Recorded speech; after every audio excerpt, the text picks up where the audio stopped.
Hi everyone, and thanks for coming to my talk about ProteinBERT, a protein language model for function. So, in a nutshell, the idea is that in general, there are many approaches which have started to look at proteins as being analogous to languages or sequences in terms of annotations and also in terms of the models used, for example, stuff like deep learning, word embeddings and amino acids, and so on. That said, proteins are very different from natural languages. Stuff like not just the fact that we can't read or write and we don't know what a sentence or a paragraph is in proteins, also the fact that their statistical properties are different, length is different, entropy is different, vocabulary is very, very different, and also end of the day, one is a long string which functions as a machine and the other one doesn't exist, it's just a concept. Anyone interested? We did a little review about this recently. Language models are basically they are statistical models which say how likely a given sentence is, aka what word makes a sentence more or less likely. Cats under the mat is likely, Cthulhu on the mat less so, running even less so because it doesn't make sense. So the state of the art in these days is transformers or attention models. So what makes this so gassy? Language modeling is a task which requires a model to learn a huge amount about the world and the domain implicitly. It needs knowing that cat and dog on the mat both make sense. It means it needs to learn that cat and dog are animals, are domesticated, have similar physical properties, are associated with houses. It needs to learn a lot in order to do this. And the fun part is you can do this with pretty much any task. And it's very, very fast to evaluate. We're not talking about 3D modeling here. We're saying, did the model predict the next word, yes or no? Run it on any amount of data and sequences and, Bob's your uncle. So why do we care about this so much? We care because it's transfer learning that just works. It's basically in NLP, it's given the field its ImageNet moment. Basically, you train one huge model on a very large data set and then just apply that model to your task of interest. And it's just you fine tune the existing large model or just use it for features. And it works, you get a much better model even from less data, and you get that model also a lot faster, and it also converges better, it's more stable, because the model knows a lot more about the world, it has much better priors.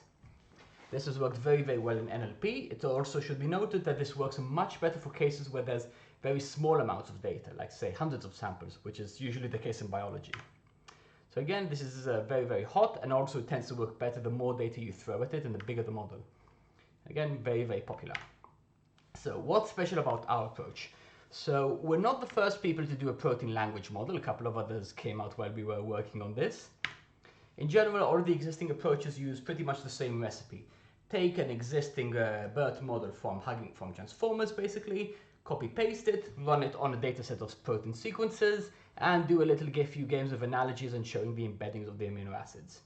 Rinse and repeat. We have lots of compute generally, like a lot of compute. There are some cases with many GPUs and models. So what do we do differently? So we do quite a lot differently. Architecture is quite different from the existing ones. It's much, much, much smaller. It's much, much, much faster and more efficient. Runs very well on far less resources. It's very flexible to different sequence lengths. It's much more interpretable thanks to the fact that, and also uses a linear complexity global attention instead of self-attention. So it's much more flexible to different sequence lengths, in addition to being flexible to working well on very long lengths. Additionally, our pre-training is very highly novel. We pre-train on gene ontology annotations for every protein. Additionally, we also support having those annotations as the input at the same time, which makes the model and the embeddings we can learn very, very holistic. There aren't any other models which again do this whole end-to-end thing. Oh, bonus, it's in Keras. So we get extremely strong results on many benchmarks despite being far smaller than existing models. We have 60 million parameters versus 40 million for a baseline transformer, 100 or 430 million for say ProtBERT from a Protrans, or 3 billion. We run a lot faster, it's less compute, it's less memory, it's highly interpretable, it works very well on different sequence lengths, and it's also, the entire model is a lot simpler. We cut out a lot of things which we found didn't add much for this domain. Stuff like, say, positional embeddings, the fact that we use denoising instead of mass language modeling, which lets us learn with better efficiency, the whole global attention. We have many changes, which again, I don't have time to go into. Just in a word, we trained for about 1 month with just one very small GPU. We had time to go multiple times over UNIF90, over 100 million proteins and 9,000 gene ontology annotations and billions of amino acids. And again, despite the fact, and this is again a fraction of the resources of comparable stuff. So we got good resources in the pre-training and on various benchmarks. We also showed that the pre-training improves some tasks, though not all of them, which was very interesting in how it improves, especially on some.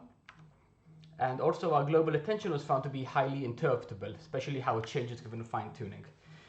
And again, this is highly applicable for a lot of tasks, and it requires very few resources to use it yourselves or to pre-train. So thank you very much, and you're welcome to download the code, and models are all free to use and available. Thank you very much.